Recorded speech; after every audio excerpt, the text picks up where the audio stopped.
Hey there, TJ here, and welcome to Yeah The Dees, where I'm reviewing our epic comeback qualifying final win against Adelaide last Friday night, November 4th, at Princess Park, known today as Icon Park. Unfortunately, I'm still a bit sick, so I was unable to make the game in person, so I watched it from home, and boy, wasn't it a beautiful evening for some footy.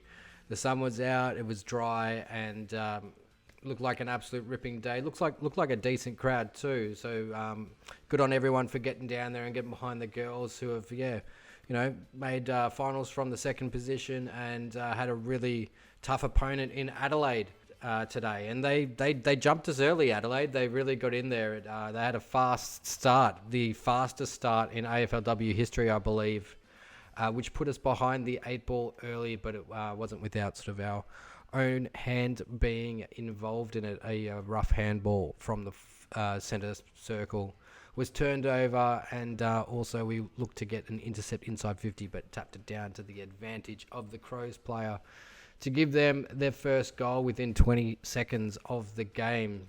And it only took a few more minutes shortly for the Crows to get another chance after a ball up inside their inside 50, a quick pick up and snap, and then all of a sudden they're up by 2 goals. They got their third also not too long after that, so it was very, very shocking to watch. I was very worried watching the Crows go 3 goals up very quickly, but I think that it probably should have been a free kick. It was a fairly obvious shove out in the ruck coming from a boundary throw in. But they were able to kick their third through Gould. She got 2 goals. In that first quarter, we were only able to manage 2 points. So the first quarter was definitely not what we hoped for. It was not the best start that we could have. It was actually a little bit demoralising, and it wouldn't have put it past the girls to have, sort of fallen away. I found that really daunting, being 3 goals down at that stage.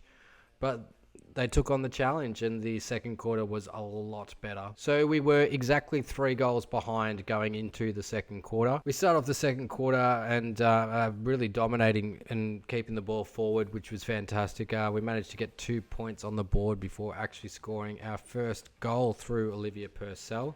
She took a handball receive from Daisy and threw it on her boot, a lucky bounce. Went over the Adelaide defender as Eden Zanker sort of moved her out of position, which helped not have the ball get touched before it crossed over. So we were able to cut the margin down to 10 points with a little over 6 minutes to go in that in that quarter. So it was played very heavily in our front half that quarter, but we just really weren't getting the reward until we were able to get the breakthrough with that goal. We got a holding free kick after the very next. We got a holding free kick very soon after the next centre bounce, straight after that goal. And with Taylor Harris playing as a substitute ruckman, coming up and taking over for Lauren Pearce while she has a bit of a break, it means that her big boot can be used here to bomb the ball forward, which we did with 1 kick from the centre circle. And that creates pressure. It creates, a bit of panic in the forward 50 line. They were able to intercept, get it back out, but we were able to keep the pressure on for that kick. So we intercept and we went back in, which is that repeat pressure that defences don't want to be put down on. They want to be able to clear the ball out and they'll be able to structure up again. So that wasn't really able to happen here when we got the repeat entry. And this is where Sarah Lampard gets her first goal of the game. And she's quietly putting together a very stellar season. I don't really talk about her much because there's a few other stars that really shine a lot more. But she's really, really consistent with the way that she plays. She plays her role really, really well. But today was her day to shine. And we've quickly cut the margin down to 4 points with 2 very quick goals. A bit over halfway through this second quarter. We had some very impressive play up and down the wing with our handball game here. Smothering, pressuring, tackling, especially from Fitzsimons. We drive the ball forward and Eden Zanker keeps it in the pocket. But unfortunately, we dribbled the ball across the face of the goals for a throw-in. But in that throw-in, Lauren Pearce shows you how you're meant to do it. In the ruck contest, she used her body to move the Crows player in front of her. She takes the ball on the second grab and snaps it through from about 40 metres out. She was trying to do stuff like this last week, and she's done it again this week. So absolutely great stuff. So we really dominated a 3 to 4 minute period where we got those 3 goals, but we dominated the whole quarter. We didn't really allow them any chances inside 50. I think they got 2 inside 50s for the whole quarter, and they just didn't score at all. So we were able to manufacture a 20-point turnaround and go from 18 points down to going into halftime 2 points up. So that adds for a lot of belief for the girls. They went out and executed a game plan to really help hold the footy in our forward half and not allow Adelaide to get their run, to get their overlapping handball, to get the running carry and kicks that Adelaide are known for. And we didn't allow it at all. Going into halftime, 2 points up was pretty fantastic. So we were 3 goals for, and Adelaide were 3 goals 2. Also in that second quarter, Alyssa Bannon had one of her nice running carries with the ball. She had 6 bounces in between the 2 arcs, but unfortunately her kick was intercepted after going down the wing. But that really just shows that she's just trying to get herself into the game, and she got herself very much into the game in the second half. And it was another strong defensive display early in that quarter, keeping the ball towards our forward half. After some failed repeat entries, Karen Paxman is able to kick to the top of the square, where we had an outnumber, and Daisy left it for Alyssa Bannon to take an easy chest mark just behind her, not too far out, maybe 20 metres. She just went back and just put it through nice and easy and extended the lead for us to 8 points. It was very important to get the first goal of that quarter going in, just to be able to keep that buffer so then the Crows don't get back in front. But then after that, Adelaide break our 4-goal streak after having 2 lucky bounces go over our players' heads. And they were able to get a goal out the back, bring the margin back to 3 points there. They were the only goals for the quarter. We got 1 each from each side. So they basically cancel each other out. We collected another 2 behinds throughout that quarter. So we go into the third quarter leading by 4 points. And it's a huge quarter, this one. It's a big test for both sides. You know, Adelaide won the grand final last season against us, and we've already beaten them once in this season, and we're looking at playing them in a big final again. We've had them jump us. We were 18 points, 19 points down, or whatever it was, and got back ahead. So it's a huge quarter. It's a big test mentally. So we got to either hold on to the lead or extend it and get the job done.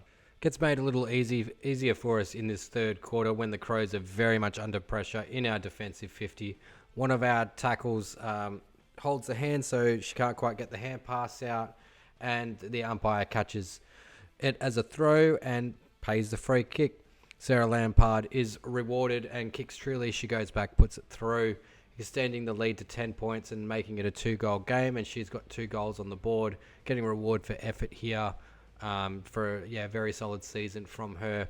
And a very solid game from her as well. Her positioning around the ground was excellent. And the D's all get around her. It was a very important goal to get, and it was very important to get the first one of this quarter, just like it was to get the first of the last quarter. Stops the Crows from having a chance of getting into the lead and sort of carrying that momentum there, so we don't have to chase again, which is really, really good. We move forward again from the following centre bounce. Tyler Harris jumps all over the Crows ruckman and taps it down to Kate Hoare, who moved into the middle for that contest and played. Well, it was a bit of the second half, but mainly the second half of this last quarter, sort of in defence and behind the ball. Her skills behind the footy and her positioning was quite valuable. And I don't really remember seeing this tactical move pulled by Mixtinia before, but it was a genius one. It definitely worked.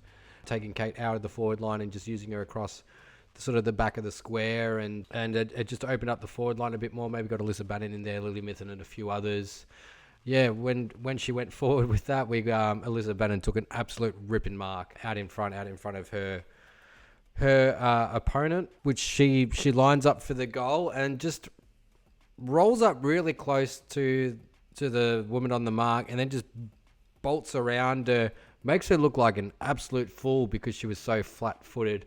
Gave her no chance to catch Alyssa, and she just kicks an easy goal, banged it home. And I think that was the first time I felt at ease for this game. I was like, okay, cool. Now they need 3 goals now to get in front, and that just I thought it would be very difficult for them to be able to do that. So even though there was 10 minutes still to go, I was actually at ease by then, and I was like, yep, cool. We've got the goals on the board. We should be right to just hold on now. But I just couldn't believe that she was so flat-footed on the mark and reacted slowly to someone that's so quick. And as the Crows sort of, realise that the clock is kicking down, and I'm noticing some more scuffles are occurring here. I don't really see any really good reason for it. There was like one tackle where Lauren Pearce ended up on top of one of the Adelaide players, and she started kicking her legs around like a donkey while she was lying on the ground, and ended up kicking one of her own players in the shins. So it's just really immature, and it should probably have been reported for kicking, because like, what are you doing kicking your legs around like that when you got studs? So I think maybe just the pressure from us got to them by the time it got to that point in the game. Our tackling was elite for the last 3 quarters.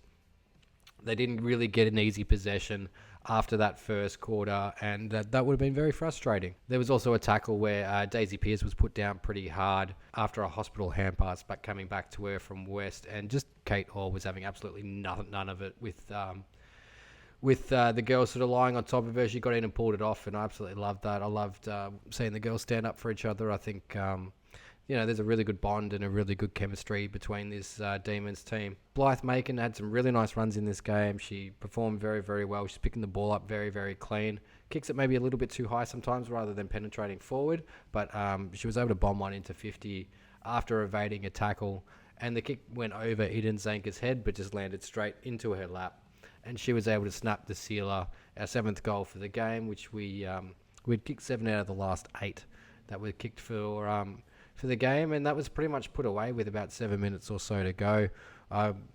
We weren't going to see the Crows kick 4 goals in 7 minutes after only kicking 1 goal in pretty much 3 quarters. And we were able to just roll into the prelim. It was a very great defensive game from the Dees after quarter time. We made it, no scores really easy for Adelaide. They, only kicked 1 point in that last quarter. They kicked 1 goal in the third quarter. They kicked nothing in the second quarter. So after kicking 3 goals, 2 in the first quarter, they went 1-1 for the rest of the game. We kicked 2 points in the first quarter and went 7 goals, 4 in the last 3 quarters.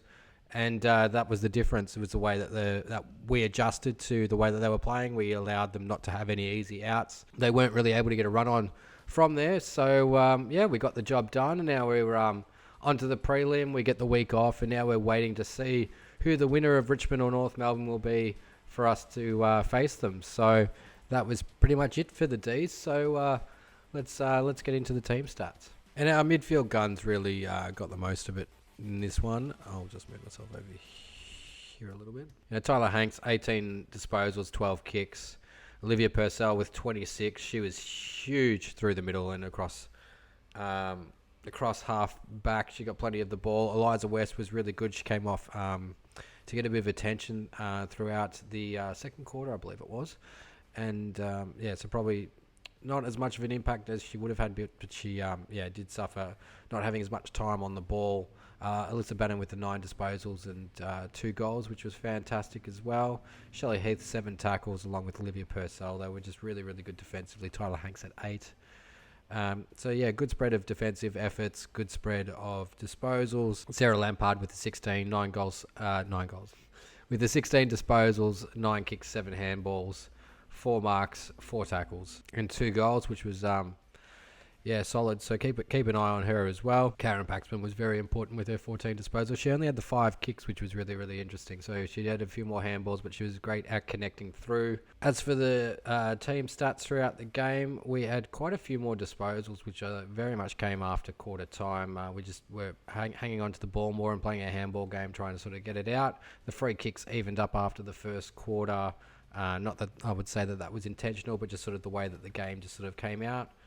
We were beaten in the clearance game by Adelaide, and they definitely dominated early, but we ended up with 31 inside 50s to 21, so that just showed how much more we had the ball down in our forward 50.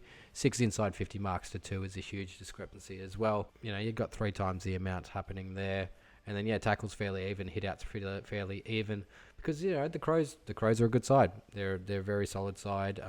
They lost a couple of players to Port Adelaide before this year, but they're still top 3. They're still one of the better sides in the comp. Going along with Brisbane and ourselves. So very solid win, especially after being 18, 19 points down early on to go on and win by 21 is a fantastic turnaround, a 40-point turnaround, give or take. And, proud of the girls. The AFLW All-Australian squad came out today, so I just thought I'd quickly mention that as well. I've highlighted the D's list with Tyler Harris, Kate Hoare, Karen Paxman, and Olivia Purcell all up for selection. This would be Karen's 6th in a row, I believe, if she gets selected, and she's definitely had a good enough year, in my opinion, to be selected. Olivia Purcell is probably my number one pick for the All-Australian team. I think she's been fantastic. Tyler Harris has been fantastic as well. You could play her in that ruck role. You could play her in that full forward. Kate Hoare's kicked, 16, 17 goals this season as well, which has been really, really solid by her. But I feel like a couple of girls were probably really, really stiff to miss out, and that's Tyler Hanks, Lily Mithen, Lauren Pearce, who's been the All-Australian ruckman for the last couple of years. Libby Birch and Eliza West also had really, really great years, and even Elizabeth Bannon had some really good flashes around here. I don't watch enough AFLW games every weekend to sort of catch up with all the other players that have been nominated. I know some of them. I know some of them have done quite well, but I just don't quite have the knowledge to sort of go through and be like, these are all definite All-Australian stars, but it does look like a very solid list. Adelaide ended up with 4 nominated. Brisbane ended up with 6 nominated, and they're the two teams that are sort of right around us as well. Geelong had 4 nominations. North had 3. Richmond had 4. So, a lot of the finalists have sort of got more of the numbers up there, but I did feel that we had a couple of players that were probably a bit stiff not to make that squad of 42. So, that's pretty much my thoughts for this week's game of AFLW. Let me know your thoughts in the comments below. Thank you for watching. Yeah, the Dees. Petrarca! Oh, wow! How good is that? Sparrow to make it a 3-goal, 3-pointer Adelaide. He's got it! Surely not another one. Handball to Oliver. Streaming through. Bang! Bang, bang, bang! Melbourne are the premiers for 2021! And it's just so special for our club, mate, our club. Lastly, after 57 years of pain, it's coming home.